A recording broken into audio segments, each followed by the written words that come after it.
कृषि कानून को लेकर देश भर में घमासान जारी है, लेकिन सबसे ज्यादा विरोध जहां हो रहा है वो जमीन है पंजाब राज्य की, जहां किसान सड़क पर हैं। लेकिन इस बीच पंजाब सरकार ने कानून के खिलाफ राज्य में विधेयक लाने की तैयारी कर ली और पंजाब ऐसा पहला राज्य बन गया है जिसने केंद्र के कृषि कानून को लेकर जबरदस्त तैयारी की है और उसके विरोध में विधानसभा में प्रस्ताव पास किया।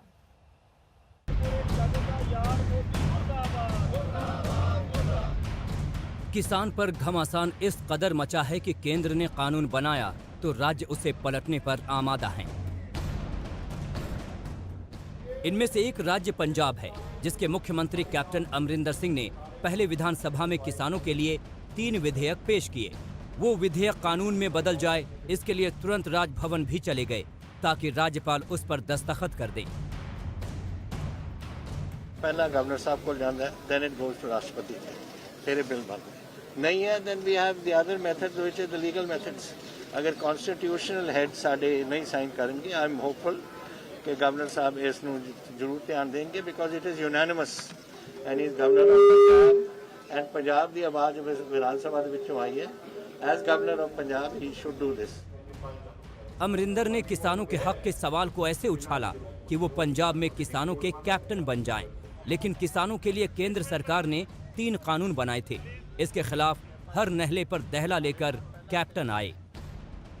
केंद्र सरकार ने कानून बनाया कि किसान मंडी के बाहर भी कहीं अपना अनाज बेच सकते हैं। इसके जवाब में पंजाब सरकार ने विधेयक लाया कि अगर किसानों का अनाज न्यूनतम समर्थन मूल्य से कम में किसी ने खरीदा तो उसे कम से कम 3 साल की सजा होगी और जुर्माना भी लग सकता है।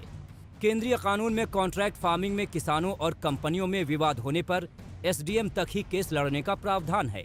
लेकिन इसके जवाब में पंजाब सरकार ने अपने विधेयक में प्रावधान रखा है कि किसान सिविल कोर्ट में जा सकते हैं। केंद्रीय कानून में कहा गया है कि फसल खरीदने और उसके भंडारण की कोई सीमा नहीं होगी। लेकिन पंजाब सरकार ने अपने बिल में कहा है कि खरीदी जाने वाली फसल की सीमा राज्य सरकार तय करेगी और इसे कहां स्टोर किया गया है ये भी बताना होगा। इनके अलावा सरकार ने चौथा विधेयक ये पास किया कि किसानों की 2.5 एकड़ से अधिक जमीन पर भी कुर्की नहीं होगी। कांग्रेस इसे किसानों के हक में अपना मास्टर स्ट्रोक मान रही है। आपको याद होगा कि कांग्रेस के पूर्व अध्यक्ष राहुल गांधी ने पंजाब में किसान आंदोलन में हिस्सा लिया था, लेकिन हरियाणा सरकार ने उन्हें अपने राज्य में नहीं जाने दिया। लेकिन पंजाब में अपना असर रखने वाली आम आदमी पार्टी के नेता और विधायक सरकार से इस फैसले के खिलाफ विधानसभा में भी धरना पर बैठ गए। उनका आरोप है कि कैप्टन तो मोदी से मिले हुए हैं जी। किसानों के सवाल पर ही अकाली दल ने बीजेपी से अपना 23 साल पुराना गठबंधन तोड़ दिया। यहां तक कि मोदी सरकार से उसके मंत्री ने इस्तीफा भी दे दिया। लेकिन कैप्टन अमरिंदर कहीं किसानों के चैंपियन न हो जाएं, इसलिए वो भी पंजाब सरकार के विधेयकों का विरोध कर रही है। मंजीत सहगल के साथ सत्येंद्र चौहान, चंडीगढ़ आज तक। तो पंजाब ने क्या कदम उठाए ये आपने देख लिया, लेकिन अब खबरें ये सामने आ रही हैं कि छत्तीसगढ़ और राजस्थान में भी कांग्रेस की सरकारें इसी दिशा में आगे बढ़ने की तैयारी में हैं।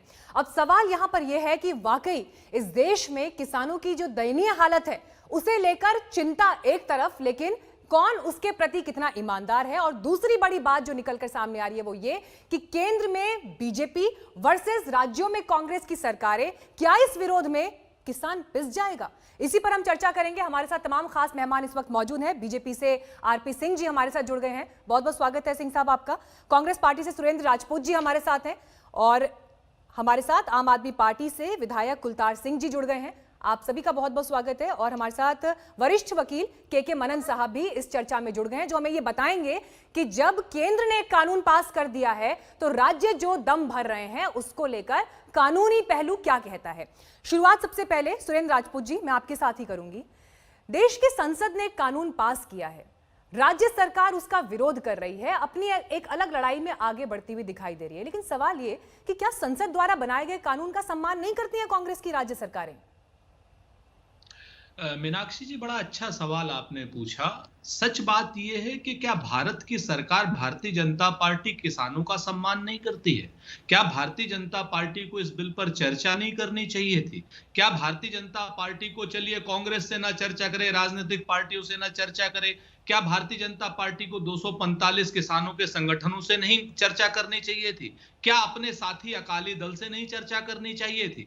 सच बात यह है कि अगर वो बगैर चर्चा किए एक 4-5 पूंजीपतियों के लिए कोई कानून लाएंगे तो उसका विरोध होगा, संवैधानिक विरोध होगा। और राज्य सरकार ने जो अपना विरोध व्यक्त किया है और अपना जो बिल लाई है वो पूरे संविधान की धारणा के अनुकूल है। आर्टिकल 254 में स्पष्ट रूप से कहता है कि आर्टिकल 254 की राज्य सरकारें सूची 3 के अपने कानून बना सकती हैं और उसको राष्ट्रपति के पास मंजूरी के लिए भेज सकती हैं। हमने तो किसानों के हित के लिए ये बात की, लेकिन मैं याद दिलाऊं, भारतीय जनता पार्टी के आरपी भाई बैठे हुए हैं, बड़े विद्वान आदमी हैं, इन्होंने तो राहुल गांधी जी जो एक किसानों के भूमि अधिग्रहण के लिए एक विधेयक जो लेके आए थे, उसमें इन्होंने 4-5 काले कानून डाले थे।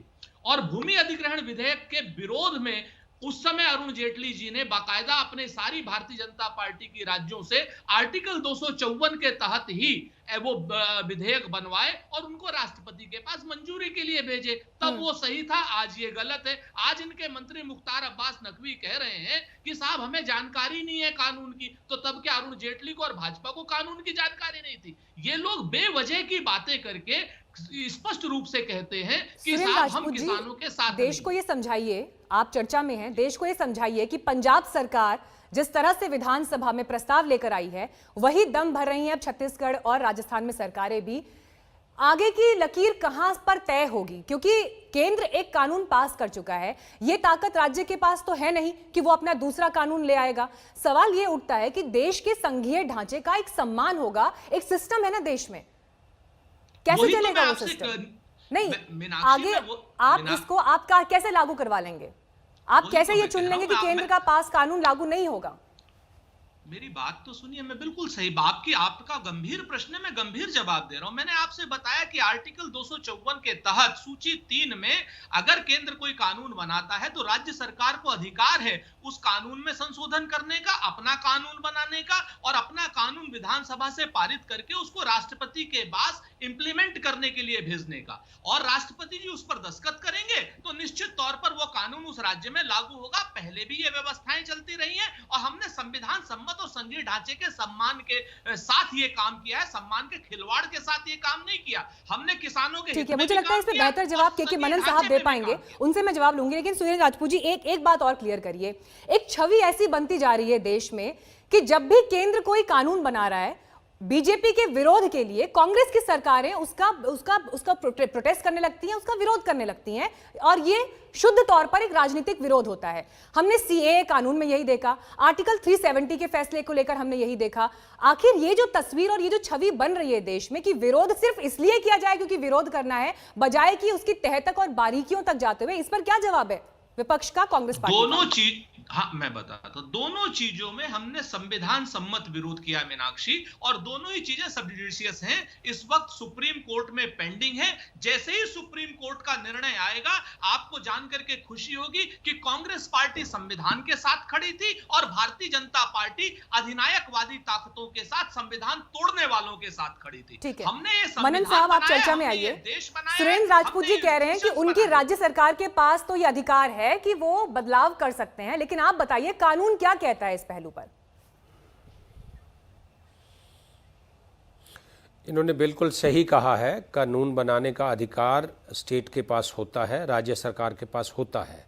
लेकिन अगर आप पिछले चीज़ों पे कुछ निगाह डालेंगे, सीएए के खिलाफ वेस्ट बंगाल, राजस्थान, पंजाब, छत्तीसगढ़, पांडिचेरी, उन्होंने भी बनाया है।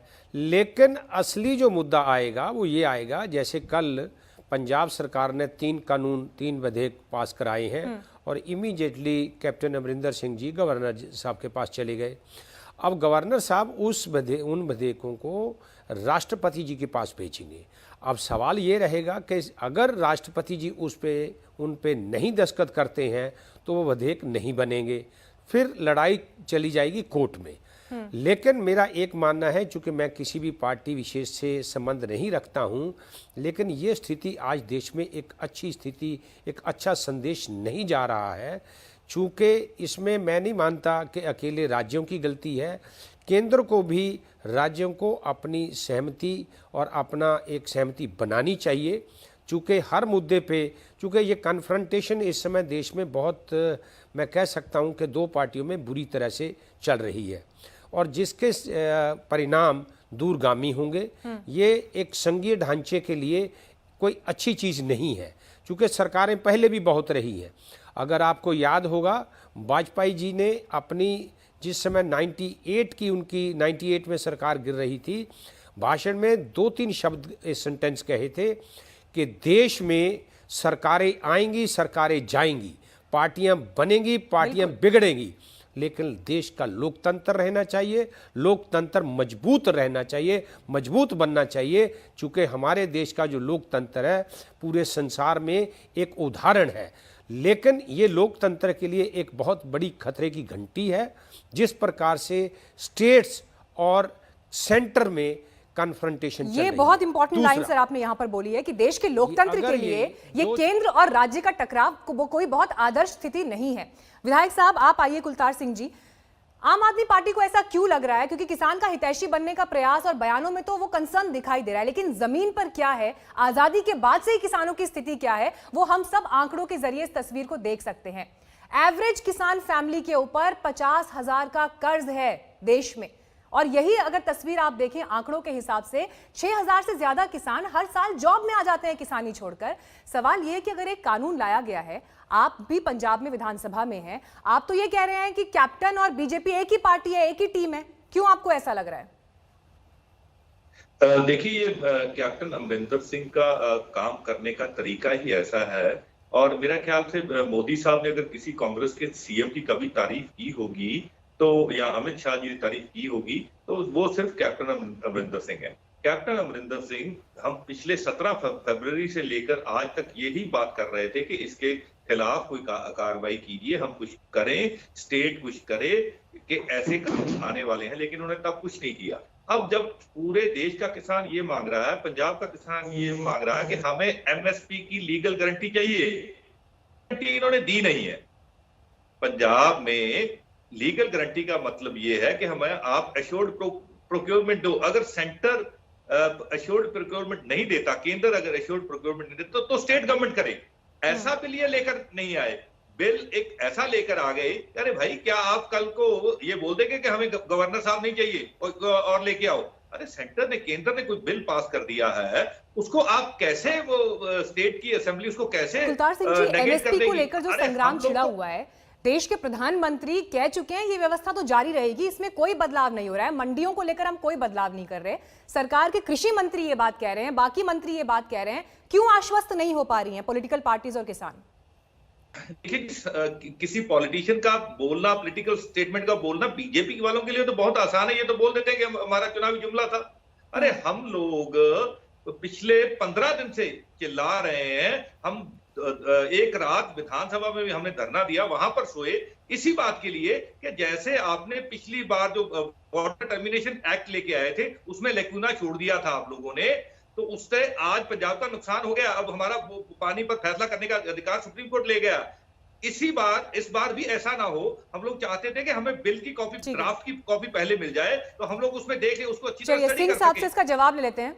सिंह साहब, ये पूरी जो विपक्ष की आवाज है वो हमने सुन ली। बड़ा सवाल यहाँ पर यह है, प्रधानमंत्री तो गुरुमुखी में ट्वीट कर रहे हैं, इनफैक्ट तमाम मंत्रियों को मैदान में उतारा गया ताकि किसान को आश्वस्त किया जा सके कि यह किसान विरोधी कानून नहीं है। क्यों भरोसे की ये कमी है? क्यों आप आश्वस्त नहीं कर पाए इसके बावजूद? तो क्यों किसान अभी भी धरने पर बैठा है पंजाब हरियाणा में? देखिए, एक बात बड़ा स्पष्ट समझे, मूलतः समस्या आज पंजाब में ज्यादा है, बाकी प्रदेशों में है पर उतनी नहीं जितनी पंजाब में ज्यादा है। वो इसलिए कि पंजाब की सरकार इस समस्या को खड़ा करने में खुद लिप्त है। मुझे कहते कोई शर्म नहीं, पंजाब की सरकार खुद लिप्त है, और वो राजनीतिक कारण से है। क्योंकि मैं उनका जो मैनिफेस्टो है आज से 3.5 साल पहले का, ये किसानों के ऊपर उनका एक मैनिफेस्टो है, इसमें सबसे पहला शब्द लिखा है कर्जा माफी। उन्होंने कहा था कि हम किसानों की कर्जा माफी करेंगे बेशक हमको सेंटर से पैसा मिले ना मिले, हम किसानों का कर्जा माफ कर देंगे। पहला है उनका और मैनिफेस्टो में 90,000 करोड़ रुपए का कर्जा किसानों पे, पंजाब के किसानों पे चढ़ा पिछले कई सालों में। अब उसकी तो बात करेंगे नहीं है बिल्कुल भी, उस पर बिल लेकर आए ना, हम स्वागत करेंगे, हम खुद खड़े होकर स्वागत करेंगे। मैं खुद माला डालूंगा कैप्टन साहब को अगर ऐसा बिल लेकर आते हैं। और उसमें आखिर में 39वां जो उनका जो उसी मैनिफेस्टो में पार्ट है, वो कहते हैं कि हम किसान के जो खेती मजदूर है उसकी भी चिंता करेंगे, खेती मजदूर को लेकर क्या बिल लेकर आएंगे। उसमें उस समय क्या कि 3.5 साल, 4 साल कुछ है नहीं, अब बहाना मिल गया एक झूठ का बड़ा बढ़ावा देना। हमें इनके 3 अमेंडमेंट पे भी बात करें तो आपको समझ लगी कहाँ पे ये कहते हैं एमएसपी से कम खरीद पर 3 साल की उम्र कैद। बिल्कुल ठीक, हम कह रहे हैं एमएसपी से कम खरीदा नहीं जाएगा। जो सरकार सेंट्रल गवर्नमेंट आज भी खरीदी है, उस समय भी पूछिए एमएसपी पे खरीद हो नहीं हो रही और ज्यादा हो नहीं हो रही पिछले साल से। हर साल सरकार ने खरीद कम हो रही, आपको क्या करेंगे। हाँ, इसमें अब चिंता करनी चाहिए मंडी के जो बाकी आड़ती हैं, क्योंकि वो एमएसपी के बाद भी खरीद करते हैं। एमएसपी की एक लिमिट है, एमएसपी की खरीद पर जब खरीद होगी उस खरीद में यूनियन की एमएसपी के रेट पे खरीदो, एमएसपी से कम भी खरीद आज भी होती है मंडियों में। तो ये क्या करेंगे उसके ऊपर, तो उनको जितने आड़ती हैं जो एमएसपी से कम खरीदेंगे उसको अरेस्ट करेंगे। दूसरी बात कि किसान को हम कोर्ट जाने की छूट दे रहे हैं। हम एसडीएम और अपने एसडीएम के लेवल पे हम फैसला नहीं करेंगे, हम लोकल डिस्ट्रिक्ट लेवल पे फैसला लेंगे। हम कोर्ट जाने की, हाई कोर्ट जाने की छूट दे रहे हैं। अरे आप अपने एसडीएम को सुदृढ़ करो ना, बोलो भैया आप एसडीएम को कह दो कि हम 1 महीने के अंदर इसका फैसला सिंह साहब देखिए, एक महीने को बाद देखो सबने बोला मुझे 3 बातें इनकी कहनी है, तीनों का जवाब देना दो, फिर तो जितने प्रश्न करो सब उत्तर दूंगा। अरे हाई कोर्ट मतलब अगले 10 साल 40 साल कोर्ट में जाएगा, 50 साल कोर्ट में रगड़ा खाएगा। जो फैसला एसडीएम कर सकता है और एसडीएम को कह दिया कि 1 महीने में करना है, और ये भी कह दिया कि एसडीएम कुछ भी ऐसा नहीं कर सकता जो किसान के हित में ना हो। उसको बिल्कुल टाइट खड़ेंगे में कसियत, क्योंकि एसडीएम किसान के विरोध में जा नहीं सकता। तीसरी उन्होंने कहा कि पंजाब अब एक मंडी है, लगभग 2000 मंडी है पंजाब के अंदर, आज 2000 मंडी है पंजाब के अंदर। अब क्या होगा, इसका रोपड़ का किसान फिरोजपुर जाकर बेच सकता है, पर रोपड़ का किसान बगल भी हिमाचल में जाकर। ठीक है सिंह साहब, इसको आप कंप्लीट करिएगा क्योंकि आप पॉइंट वाइज पॉइंट बहुत डिटेल में ये बात बता रहे हैं, लेकिन जो चिंताएं किसानों के मन में है वो अपनी जगह जायज हैं। 60% किसान तो देश में ऐसे हैं जिनके पास 2 से 2.5 एकड़ ही जमीन है, छोटे किसान हैं। अब ऐसे में जो कानूनी प्रावधान कागज पर लिखे गए हैं और जमीन पर जब उनका इंप्लीमेंटेशन होता है तो उसमें कितनी कमियां रह जाती हैं, कितने लूप होल हो जाते हैं, इसको लेकर आशंकाएं हैं। इस पर मैं आपसे जवाब लूंगी। एक छोटे से ब्रेक के लिए हम यहाँ पर रुक रहे हैं। तमाम मेहमान हमारे साथ बने हुए हैं, देखते रहिए आज तक। तो कैप्टन अमरिंदर सरकार के प्रस्ताव पर बीजेपी को छोड़ पंजाब की सभी पार्टियां एकजुट दिखाई दे रही हैं। महाराष्ट्र सरकार ने भी समर्थन किया है, लेकिन छत्तीसगढ़ और राजस्थान से भी खबरें सामने आ रही हैं कि वहां भी अब कृषि कानून के विरोध की तैयारी है। लेकिन अब देखना यह होगा कि जिस तरह से ये तस्वीर उभर रही है, अब ऐसे में केंद्र वर्सेस राज्य सरकारें, जो ये टकराव की स्थिति पैदा हो रही है, इसमें आगे क्या होगा। जिवें मोदी सरकार करती है ना कि ਜਦੋਂ ਵੀ ਉਹਨਾਂ ਨੇ ਕੋਈ ਕੰਟਰੋਵਰਸ਼ੀਅਲ ਬਿੱਲ ਪਾਸ ਕਰਨਾ ਹੋਵੇ ਤਾਂ ਵਿਰੋਧੀ ਪਾਰਟੀਆਂ ਨੂੰ ਬਿੱਲ ਨਹੀਂ ਦਿੰਦੇ ਪੜਨ ਵਾਸਤੇ। ਜਦ ਅੱਧਾ ਘੰਟਾ 15 ਮਿੰਟ ਪਹਿਲਾਂ ਦਿੰਦੇ ਆ ਤਾਂ ਕਿ ਉਹਦੇ ਤੇ ਕੋਈ ਡਿਬੇਟ ਵਧੀਆ ਨਾ ਹੋ ਸਕੇ, ਬਸ ਪਾਸ ਕਰ ਲਓ। ਬਿਲਕੁਲ ਉਸੇ ਤਰ੍ਹਾਂ ਹੋਇਆ। ਸਾਡੇ ਜਿਹੜੇ ਐਮਐਲਏ ਮੰਗਦੇ ਨੇ ਪੂਰਾ ਦਿਨ ਚੱਲੇ ਵਿਧਾਨ ਸਭਾ 'ਚ ਕਿ ਸਾਨੂੰ ਬਿੱਲ ਤਾਂ ਦਿਖਾ ਦਿਓ। ਉਹ ਕਹਿੰਦੇ ਡਿਬੇਟ ਕੱਲ ਨੂੰ, ਅਸੀਂ ਕੱਲ ਨੂੰ ਡਿਬੇਟ ਕਰ ਲਾਂਗੇ ਪਰ ਬਿੱਲ ਤਾਂ ਦਿਓ। ਸਾਰੀ ਰਾਤ ਉਹਨਾਂ ਨੇ ਧਰਨਾ ਦਿੱਤਾ ਉੱਥੇ, ਪਰ ਬਿੱਲ ਨਹੀਂ ਦਿੱਤਾ, ਕਿਉਂਕਿ ਕੈਪਟਨ ਸਾਹਿਬ ਨੂੰ ਪਤਾ ਸੀ ਕਿ ਇਸ ਬਿੱਲ ਦੇ ਵਿੱਚ ਬਹੁਤ ਸਾਰੀਆਂ ਐਸੀਆਂ ਘੁੰਡੀਆਂ ਨੇ ਜਿਹੜੀਆਂ ਮੈਂ ਲੋਕਾਂ ਦੇ ਅੱਖਾਂ 'ਚ ਘੱਟਾ ਪਾਉਣ ਦਾ ਕੰਮ ਕਰ ਰਿਹਾ, ਕਿਸਾਨਾਂ ਨੂੰ ਮੈਂ ਬੇਵਕੂਫ ਬਣਾਉਣ ਦਾ ਕੰਮ ਕਰ ਰਿਹਾ इस बिल ਦੇ ਵਿੱਚ। ये जो बिल आया है किसान विरोधी बिल है, जिसके लिए लोग किसान जो है वो हाईवे जाम किया हुआ है, ट्रेन की पटरियां जाम किया हुआ है, कई राज्यों में जो है सब जाम ही चल रहा है। और अब पंजाब में जो है कांग्रेस की फुल फेज सरकार है, तो वहां पे निर्णय लिया गया है। महाराष्ट्र के अंदर हमारी पूरी तरीके से सरकार ने, लेकिन जरूर हम जो है महाविकास अघाड़ी इसके ऊपर चर्चा करेगी और किस तरीके से किसानों के साथ अन्याय ना हो उसके ऊपर पूरी ताकत से लगेगी। और अगर बन पड़ा तो जो पंजाब ने किया वो महाराष्ट्र भी कर सकती है। चलिए, छत्तीसगढ़ राजस्थान के बाद अब महाराष्ट्र सरकार के मंत्री को भी आप सुन रहे हैं, वो भी ये कह रहे हैं कि अब इस पर हम चर्चा करेंगे। आरपी सिंह साहब, यहां पर भगवंत मान ने एक बहुत इंपॉर्टेंट बात की। उन्होंने कहा कि जब भी कोई कंट्रोवर्शियल बिल पास कराना होता है सरकार को तो बड़ी हड़बड़ी में और अचानक से उस पर जो है एक्शन ले लिया जाता है। बहुमत की बात एक तरफ होती है, लेकिन साथ में भरोसे के साथ जो कदम उठाया जाना चाहिए था वो नदारद दिखाई देता है।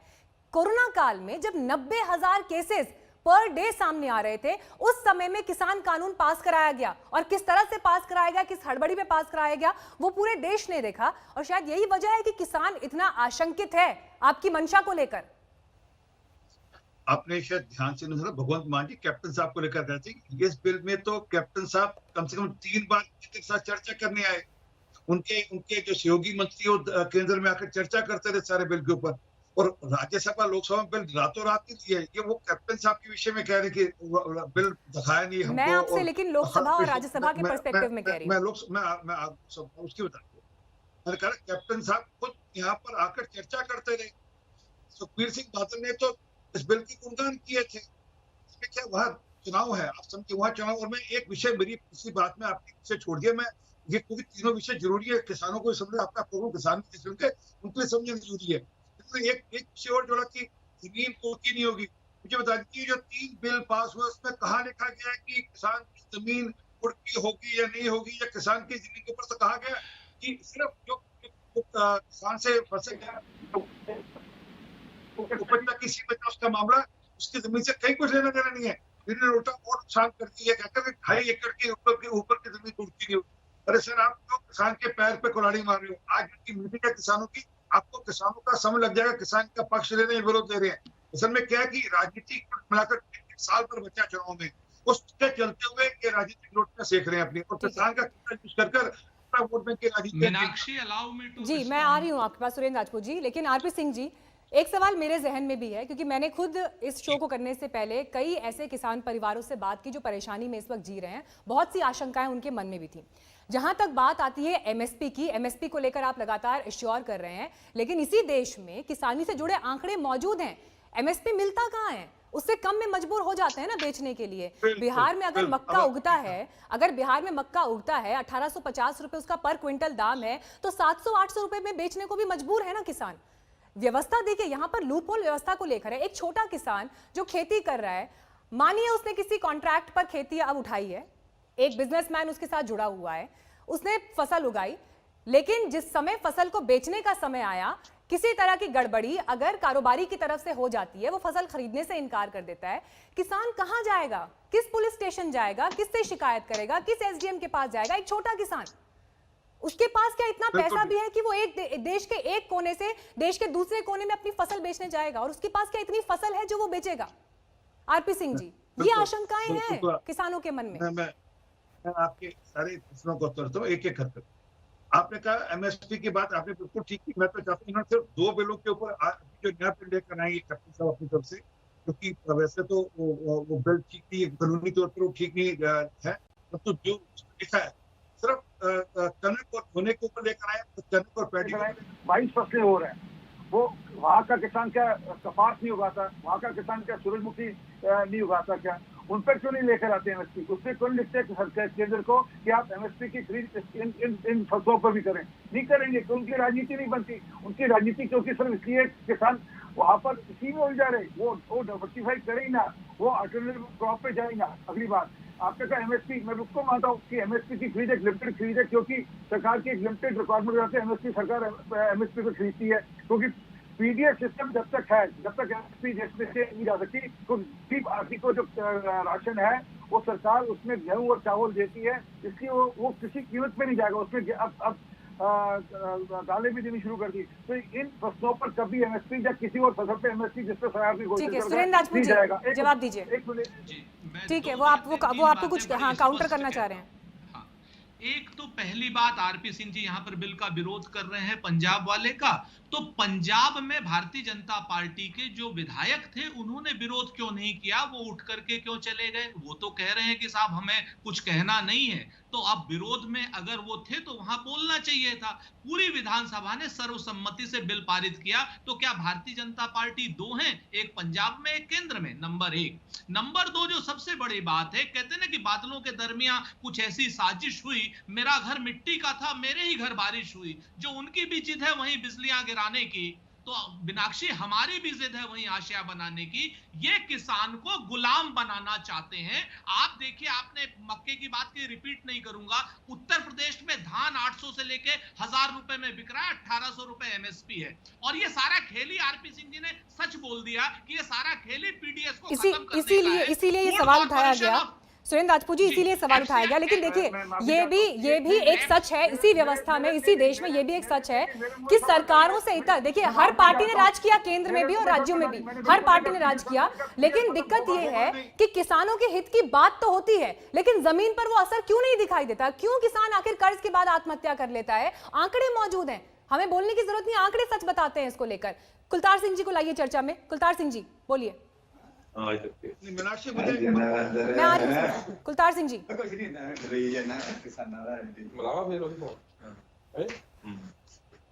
कुलतार सिंह जी आपको आवाज आ रही है? ये कुलतार सिंह जी तो मीनाक्षी इनसे चले ठीक है, भाजपा के साथ है, बिल के साथ। आरपी सिंह साहब देखिए, तो मूल रूप से देखिए आरपी सिंह साहब, मैं जो सवाल यहाँ पर उठाना चाह रही हूँ, किसानों के मन की आशंकाओं को अगर सरकार क्लियर नहीं कर पाई है तो उस दिशा में सोचना होगा। एक अहम बात जो राज्यों ने अपनी शिकायतों में कही है केंद्र से, उसमें एक ये पॉइंट भी है कि जो रेवेन्यू राज्य सरकारों को मिलता है उसमें सीधे तौर पर ये आप समझ लीजिए कि घाटा हो रहा है। क्या केंद्र इस बारे में आगे बातचीत करेगा? मैं पहली बात तो जो ठीक है, आप जवाब दीजिएगा। एक बार कृषि मंत्री नरेंद्र सिंह तोमर ने क्या बोला ये सुन लेते हैं। कि पंजाब सरकार ने असेंबली में कोई बिल इन बिलों से संबंधित पारित किए हैं। वैसे तो मुझे पूरा विश्वास है कि किसानों के हित में जो निर्णय हमने किया उसकी कोई तुलना नहीं हो सकती, लेकिन लोकतंत्र में असेंबली कभी कभी इस प्रकार के निर्णय कर सकती है। असेंबली का जो निर्णय है वो जब भारत सरकार के पास आएगा तो हम उसका बारीकी से परीक्षण करेंगे और जो किसानों के हित में होगा उस दिशा में मोदी जी के नेतृत्व में निर्णय करेंगे। ठीक है, टकराव से इतर सिंह साहब, बातचीत का कोई रास्ता आगे खुलेगा अगर किसानों का विरोध इसी तरह से जारी रहता है तो?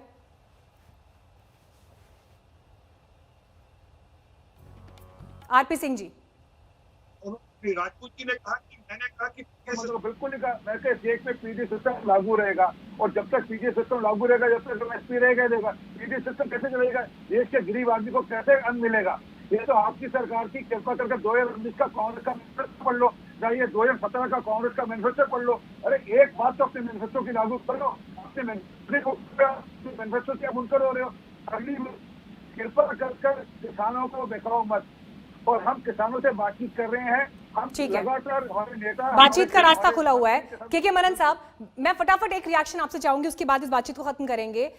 केंद्र की सूची, राज्य की सूची और समवर्ती सूची, इसमें कौन क्या कानून बना सकता है ये बहुत क्लैरिटी के साथ लिखा गया है, लेकिन एग्रीकल्चर, कृषि जो है वो राज्य की सूची में भी है, समवर्ती सूची में भी है।